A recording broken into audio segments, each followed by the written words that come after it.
This here is an interview between Anna Kendrick and Blake Lively and the interview person. Now, the thing is, there was a moment here that went viral just a little bit where Blake's giving Kendrick these faces because Kendrick says things like, well, she doesn't like to work with Blake, tells Blake not to touch her, things like that. When the clip got a little bit viral, it was like 1 minute, and I was like, whoa, this looks bad. But to be honest, watching it in full context, it could have been Kendrick was joking around because most of the 12-minute interview, they're laughing and actually telling jokes, and it doesn't seem like anything's wrong. Having said that, this one little moment here could be revealing because let's not forget, they're not going to be acting natural for an interview. They're going to be promoting the movie. They're going to be, on best behavior. Anyway, I'll let you judge for yourself. I'm going to play a little bit leading up to the moment so it'll make more sense and be in better context. Let's see what we got. And talk to me a little bit about working with Paul. I'm just curious to see, because this is a bit of a different kind of a film for him, seemingly. Annoying to have a director that's the best dressed person on set at all times. Yeah. We were in a muddy field, and that was the only time I ever saw him in what was a very crisp denim, a very dark, crisp denim with a rolled cuff. Mm-hmm. And it was like I was seeing him naked. He was so like, this is, I'm a disgusting He had to slob. apologize. But he was still in a blazer and like a hat and had a cane. Right. And like in a muddy field, but he was in jeans. So he was like, look away. Okay, so we're talking about this director guy who always dresses so nice, and they saw him in some denim and muddy and stuff like that.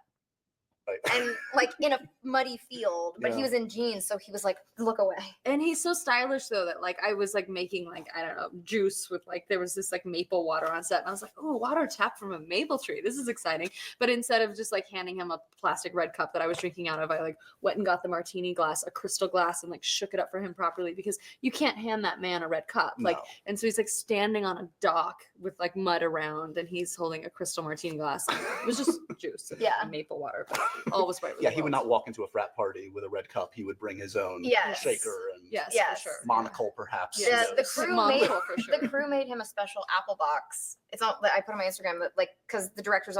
All right, so far, normal, and this is how most of it is, but the moment should be coming kind of soon.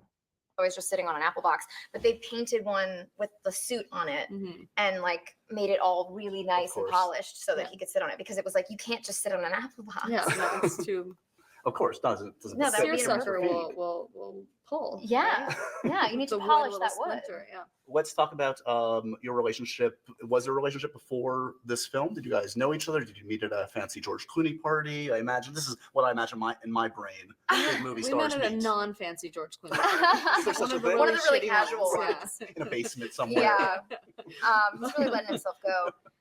Well, I met Blake. I worked with her husband Ryan several years ago, so I met Blake a few times through Ryan on that film. Got it. And and thought she seemed nice, and little did I know. Yeah. Look at the body language experts analyzing this right now. So that was the moment there, and when you watch it out of context, Blake's face looks pretty annoyed. How quickly do you?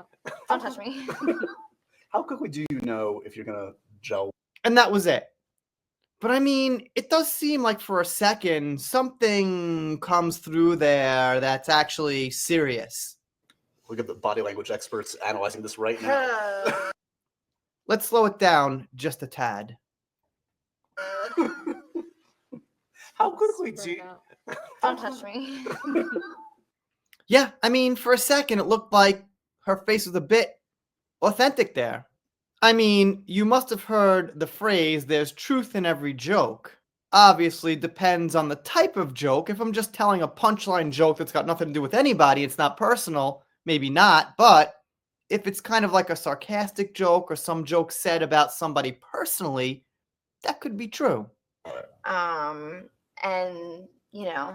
thought she seemed nice, and little did I know. Yeah. Look at the body language experts analyzing this right now. Yeah, I mean, he's right. And they did. And people said, look at Blake there. But anytime you see something cut out for like 30 seconds, this goes for politics especially, usually It's one side trying to smear, and there's more to it. But anyway, let me know what you think. Doing pop culture, entertainment, all things Johnny Depp, Blake Lively, whatever comes up.